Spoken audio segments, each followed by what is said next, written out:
താരം നമുക്കിന്ന് നിങ്ങൾക്ക് നിങ്ങളെക്കുറിച്ചുള്ള അഭിപ്രായം എന്താണെന്ന് നോക്കാം. നിങ്ങളെക്കുറിച്ച് നിങ്ങൾ എന്താണ് ആലോചിക്കുന്നത്, അല്ലെങ്കിൽ നിങ്ങളെക്കുറിച്ച് നിങ്ങൾക്ക് എന്താണ് അഭിപ്രായം എന്നുള്ളതാണ് നമ്മളിന്ന് നോക്കാൻ പോകുന്നത്.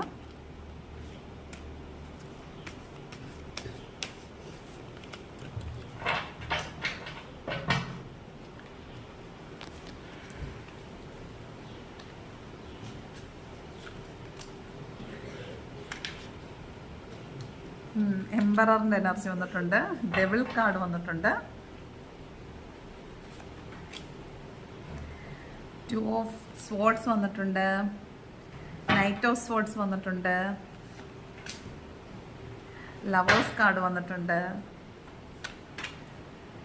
സ്ട്രെങ്ത് കാർഡ് വന്നിട്ടുണ്ട്. ഓക്കെ, 6 ഓഫ് കപ്സ് വന്നിട്ടുണ്ട്, 7 ഓഫ് കപ്സ് വന്നിട്ടുണ്ട്. Okay, very good. Knight of cups വന്നിട്ടുണ്ട്. അതെന്താ കപ്പിൻ്റെ ബഹളമാണല്ലോ എന്ന്, കപ്പും സോഡും പിന്നെ മേജർ അറിയിക്കാനാണല്ലോ വന്നേക്കുന്നത്. ചാരിയറ്റും വന്നിട്ടുണ്ട്. ഓക്കെ, നമുക്ക് നോക്കാം നിങ്ങളെക്കുറിച്ച് നിങ്ങൾ എന്തൊക്കെയാണ് വിചാരിക്കുന്നത് എന്നുള്ളത്. ഇതിനകത്ത് നിങ്ങൾ വളരെ പവർഫുൾ ആയിട്ടുള്ള ഒരാളായിട്ട് കാണുന്നുണ്ട്. നിങ്ങൾ വളരെ കുറച്ച് ഈഗോയിസ്റ്റിക് ആയിട്ടുള്ള ആളാണെന്ന് തോന്നുന്നുണ്ട്. വളരെ ലീഡർഷിപ്പ് ക്വാളിറ്റി ഉള്ള ആളാണ്, സ്റ്റേബിളാണ്, റിലേഷൻഷിപ്സ് ഒക്കെ ആണെങ്കിലും സ്റ്റേബിളായിട്ട് കൊണ്ടു നടക്കുന്ന ആളാണ്. കുറച്ച് സ്ട്രിക്റ്റ് ആയിട്ടുള്ള ഒരാളാണെന്ന് കാണുന്നുണ്ട്. നന്നായിട്ട് ഡിസിപ്ലിൻഡ് ആയിട്ട് കൺട്രോൾഡ് ആയിട്ട് റിലേഷൻഷിപ്പിനെ ആണെങ്കിലും എന്തിനെയാണെങ്കിലും കൊണ്ടുപോകുന്ന ഒരാളായിട്ട് കാണുന്നുണ്ട്. പിന്നെ നിങ്ങൾക്ക് എന്തിനോടോ വല്ലാത്ത അഡിക്ഷൻ ഉള്ളതായിട്ട് കാണുന്നുണ്ട്. അതായത് എന്തിലാണോ, ചിലപ്പം അഡിക്ഷൻ എന്ന് പറഞ്ഞാൽ എന്തും ആകാമല്ലോ. അപ്പം ചിലപ്പോൾ നിങ്ങൾ എന്തെങ്കിലും ഡ്രഗ്സ് എന്നല്ല, മദ്യപിക്കുന്നവരോ ഡ്രഗ്സ് യൂസ് ചെയ്യുന്നവരോ, ഇനി ലേഡീസ് ആണെങ്കിൽ നിങ്ങൾ മൊബൈൽ യൂസ് ചെയ്യുന്നവരോ, ഇപ്പം എൻ്റെ വായനയാണെങ്കിൽ പോലും ഒരു അഡിക്ഷനായിട്ട് എടുക്കുന്നവരുണ്ട്, പാചകം അഡിക്ഷനായിട്ടുള്ളവരുണ്ട്, അങ്ങനെയാകാം. പിന്നെ 2 ഓഫ് സ്വാർഡ്സിൻ്റെ എനർജി വന്നിട്ടുണ്ട്. അതായത് തീരുമാനങ്ങൾ എടുക്കാനായിട്ട് കുറച്ചൊരു ഇൻഡിസിഷൻ ആയിട്ടുള്ള, അല്ലെങ്കിൽ കുറച്ച് തീരുമാനങ്ങൾ എടുക്കാൻ കുറച്ച് സമയം എടുക്കുന്ന, ലാഗ് ചെയ്യുന്ന, അല്ലെങ്കിൽ കുറച്ച് കഷ്ടപ്പെടുന്ന ഒരാളായിട്ടാണ് തോന്നുന്നത്. ഇനി നിങ്ങൾ ഒരു തീരുമാനം എടുത്തു എന്ന് വിചാരിക്കുക. തീരുമാനം എടുത്തു കഴിഞ്ഞാൽ നിങ്ങൾ എത്രയും പെട്ടെന്ന് അത് സ്വന്തമാക്കാനായിട്ട് ആഗ്രഹിക്കുന്ന ഒരാളാണ്. പിന്നെ നിങ്ങൾ വളരെ പാഷനേറ്റ് ആയിട്ടുള്ള ഒരു ലവറാണ്. പിന്നെ നിങ്ങൾക്ക് വളരെ മറ്റുള്ളവരെ സ്വാധീനിക്കാൻ കഴിവുള്ള ഒരു സ്ത്രീയായിട്ട്, ഒരു സ്ത്രീയോ പുരുഷനോ ആവട്ടെ, നിങ്ങളുടെ ഇന്നറായിട്ടുള്ള ക്വാളിറ്റീസിനെ മറ്റുള്ളവരിലേക്ക് എത്തിക്കാൻ വളരെ ശേഷിയുള്ള, സ്വാധീനശേഷിയുള്ള ഒരു സ്ത്രീയാണ്. വളരെ പാഷനേറ്റ് ആയിട്ടുള്ള ഒരാളാണ്. നിങ്ങൾ വളരെ എന്താ പറയുന്നത്, ഇന്നർ സ്ട്രെങ്ത് ഭയങ്കരമായിട്ട് കൂടുതലുള്ള ഒരാളാണ്. പിന്നെ നിങ്ങൾക്ക് കമ്പാഷനാണ്. അതായത് ചൈൽഡ്ഹുഡ് മെമ്മറീസ് ഒക്കെ എപ്പോഴും സൂക്ഷിക്കുന്ന, അല്ലെങ്കിൽ നിങ്ങൾ ഒരു റിലേഷൻഷിപ്പിൽ ഏർപ്പെട്ടാൽ അതിപ്പോൾ കൂട്ടുകാരായിക്കോട്ടെ, ആരെങ്കിലും ആയിക്കോട്ടെ, ആരും ആയിക്കോട്ടെ, അവരുമായിട്ടുള്ള റിലേഷൻഷിപ്പിനെ നിങ്ങളിങ്ങനെ പാമ്പർ ചെയ്തുകൊണ്ട് നടക്കുന്ന ഒരാളാണ്. അതായത് നിങ്ങൾ അപ്പോൾ 6 ഓഫ് കപ്സിൻ്റെ എനർജി പറയുന്നതെന്ന് വെച്ചാൽ നിങ്ങൾ ഒരുപാട് ചൈൽഡ്ഹുഡ് മെമ്മറീസ് ഉള്ള ഒരാളാണ്, അല്ലെങ്കിൽ വളരെ കമ്പാഷനേറ്റ് ആയിട്ടുള്ള ഒരാളാണെന്നാണ്. അതുപോലെ പെട്ടെന്ന് തന്നെ ആളുകളുമായിട്ട് കൂട്ടുകൂടും, വളരെ ഫെമിലിയർ ആയിട്ട്. നിങ്ങളെ കാണുമ്പോൾ ആളുകൾ ചിലപ്പോൾ ഞാൻ നിങ്ങളെ മുമ്പ് എവിടെയോ കണ്ടിട്ടുണ്ടല്ലോ എന്ന് തോന്നുന്ന രീതിയിൽ നിങ്ങൾ വളരെ ഫെമിലിയർ ആയിട്ടുള്ള ഒരാളായിട്ട് മറ്റുള്ളവർക്ക് ഫീൽ ചെയ്യും. അല്ലെങ്കിൽ ചിലപ്പോൾ നിങ്ങൾ പെട്ടെന്ന് ജെല്ലാവുന്ന ഒരാളായിരിക്കും. അങ്ങനെയാണെങ്കിൽ നിങ്ങൾ ഒരു പ്രാവശ്യം ആദ്യം കണ്ടു കഴിഞ്ഞാൽ തന്നെ പിന്നെ നിങ്ങളെ മറന്നു പോകാത്ത രീതിയിൽ നിങ്ങൾ ആളുകളുമായിട്ട് അങ്ങ് ജെല്ലാവുന്ന ആളായിരിക്കും. പിന്നെന്താ പറയുന്നത്, വളരെ ഇമോഷണൽ ആയിട്ടുള്ള, വളരെ കമ്പാഷനേറ്റ് ആയിട്ടുള്ള ആളാണ്. വളരെ ഇന്നസെൻ്റ് ആയിട്ടുള്ള ആളാണ്. ബന്ധങ്ങളിൽ വളരെ ഇന്നസെൻസ് സൂക്ഷിക്കുന്ന, നൈർമല്യമുള്ള ബന്ധങ്ങൾ സൂക്ഷിക്കുന്ന ആളാണ്. പക്ഷേ നിങ്ങൾക്ക് ഒരുപാട് ചോയ്സസ് ആണ്. ചോയ്സസ് എന്ന് വെച്ചാൽ നിങ്ങൾ കുറച്ചധികം പണം പല രീതിയിൽ സ്പെൻഡ് ചെയ്യുന്ന ആളായിരിക്കും, ധാരാളിത്തം കാണിക്കുന്ന ആളായിരിക്കും, ഓപ്പർച്യൂണിറ്റീസ് കണ്ടാൽ ആ വഴി കൂടെ പോകുന്ന ആളായിരിക്കും. ചിലപ്പോൾ നിങ്ങൾക്ക് ആദ്യമേ പറഞ്ഞ അഡിക്ഷൻ അല്ലേ, ഈ അഡിക്ഷൻ ചിലപ്പം ഗാർഡനിങ് പോലും നിങ്ങളുടെ അഡിക്ഷൻ ആയിരിക്കാം ഫോർ ലേഡീസ്. അപ്പോൾ ആ അഡിക്ഷൻ കാണുമ്പോഴത്തേക്ക് നിങ്ങൾക്ക് എന്തിലോടാണോ അഡിക്ഷൻ ഉള്ളത് അതിൽ നിങ്ങൾ ഒരുപാട് പണം സ്പെൻഡ് ചെയ്യുന്നതായിട്ട് കാണുന്നുണ്ട്.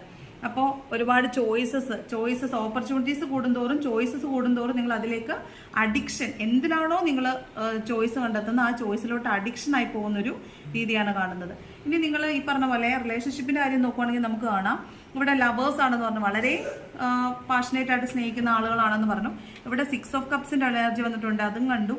ഇനി ഇവിടെ നോക്കി നൈറ്റ് ഓഫ് കപ്സ് വന്നിട്ടുണ്ട്, അതുപോലെ തന്നെ 7 ഓഫ് കപ്സ് വന്നിട്ടുണ്ട്. ഈ ഇതിൽ പറയുന്നത് നിങ്ങൾ ഇന്നർ സ്ട്രെങ്ത് ഉള്ള ആളാണെന്ന് പറഞ്ഞു, വളരെ സോഫ്റ്റ് ആയിട്ട് മറ്റുള്ളവരെ, അവരുടെ ഇന്നർ സ്ട്രെങ്ത് വെച്ചിട്ട് മറ്റുള്ളവരെ സ്വാധീനിക്കാൻ ശേഷിയുള്ള ഒരാളാണെന്ന് പറഞ്ഞു. നിങ്ങൾ പെട്ടെന്ന് ആളുകളുമായി ജെല്ലാവുന്ന ആളാണെന്ന് പറഞ്ഞു, പാഷനേറ്റ് ആയിട്ടുള്ള ലവറാണെന്ന് പറഞ്ഞു.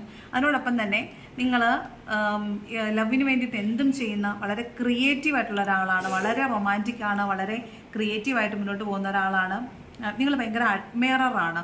എന്തിനോടും അഡ്മിറേഷൻ തോന്നിയിട്ട് ആ അഡ്മിറേഷൻ്റെ പുറകെ പാഷൻ്റെ പുറകെ പോയിട്ട് അവസാനം അഡിക്ഷനിലേക്ക് എത്തുന്ന ഒരാളായിട്ട് കാണുന്നുണ്ട്. അവസാനം പവർഫുൾ ആയിട്ടുള്ള ഒരാളാണ്. പക്ഷേ നിങ്ങളിങ്ങനെ മൂവിങ് ആണ്, എപ്പോഴും ഇങ്ങനെ എന്ത് അഡിക്ഷനാണോ തോന്നുക അഡിക്ഷനിൽ നിന്ന് അടുത്തതിലേക്ക് ഇങ്ങനെ മൂവ് ചെയ്ത് പോകുന്ന ഒരാളായിരിക്കും. എന്തിൽ പോയാലും അവസാനം അതിനോടൊരു അഡിക്ഷൻ തോന്നുന്ന ഒരാളാണ്. അതിൽ ഭയങ്കര എന്ത് ചെയ്യുന്നു ആ ചെയ്യുന്ന കാര്യത്തിൽ വളരെയധികം താല്പര്യം, ഭയങ്കരമായ അഡിക്ഷൻ തോന്നിയിട്ട് അതിന് വേണ്ടിയിട്ട് ഒരുപാട് ഓവർ സ്പെൻഡ് ചെയ്യുന്ന ഒരാളായിട്ടാണ് കാണുന്നത്. ഒരു ഡിസിഷൻ എടുക്കാനുള്ള തീരുമാനം എടുക്കാനുള്ളൊരു ഇത് മാത്രമേ ഉള്ളൂ, തീരുമാനത്തിലേക്ക് ചെല്ലാനുള്ളൊരു താമസം മാത്രമേ ഉള്ളൂ. അതിനുശേഷം നിങ്ങൾ വെച്ച് പിടിച്ച് പോകുമായിരിക്കും അതിൻ്റെ പിന്നാലെ ചെയ്യുന്നത്. എങ്ങനെ യാത്ര ചെയ്യാനൊക്കെ താല്പര്യമുള്ള ഒരാളാണ്, വളരെയധികം യാത്ര ചെയ്യാൻ താല്പര്യപ്പെടുന്ന ഒരാളാണ്.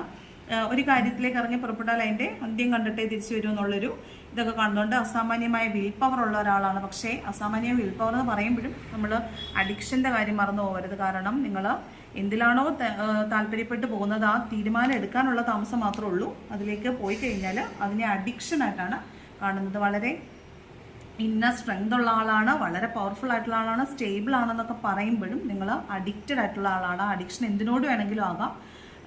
അതുപോലെ തന്നെ ഒരു ഷാഡോ സെൽഫ് എന്നൊക്കെ പറയാം നമുക്ക്. അതായത് കുറച്ചൊരു ഷാഡോ സെൽഫ്, അതായത് എല്ലാം പൂർണ്ണമായിട്ട് നിങ്ങളെ മറ്റുള്ളവരിലേക്ക് എത്തിക്കാനായിട്ട് നിങ്ങൾ ഇഷ്ടപ്പെടുന്നില്ല. നിങ്ങളിപ്പോൾ നമ്മളിവിടെ പറഞ്ഞില്ലേ ഇന്നർ സ്ട്രെങ്ത് ഉണ്ട്, മറ്റുള്ളവരെ സ്വാധീനിക്കാൻ ശേഷിയുള്ള ആളാണ്, എംപറർ ആണെന്നൊക്കെ പറഞ്ഞു. അപ്പോഴും പ്രശ്നം ഇതാണ്, നിങ്ങൾ ഈ പറഞ്ഞ നിങ്ങളുടെ ഇന്നർ സെൽഫിനെ കാണിക്കാൻ കുറച്ച് പേരോട് മാത്രമേ നിങ്ങളത് കാണിക്കാനായിട്ട് ആഗ്രഹിക്കുന്നുള്ളൂ. അപ്പോൾ ഇതൊക്കെയാണ് നിങ്ങളുടെ റീഡിങ്. നിങ്ങളെക്കുറിച്ച് ഇതൊക്കെയാണോ നിങ്ങൾ വിചാരിക്കുന്നതെന്ന് നോക്കിയിട്ട് കമൻറ്റ് ചെയ്യണം. അപ്പോൾ ഇതാണ് നിങ്ങളുടെ റീഡിങ്.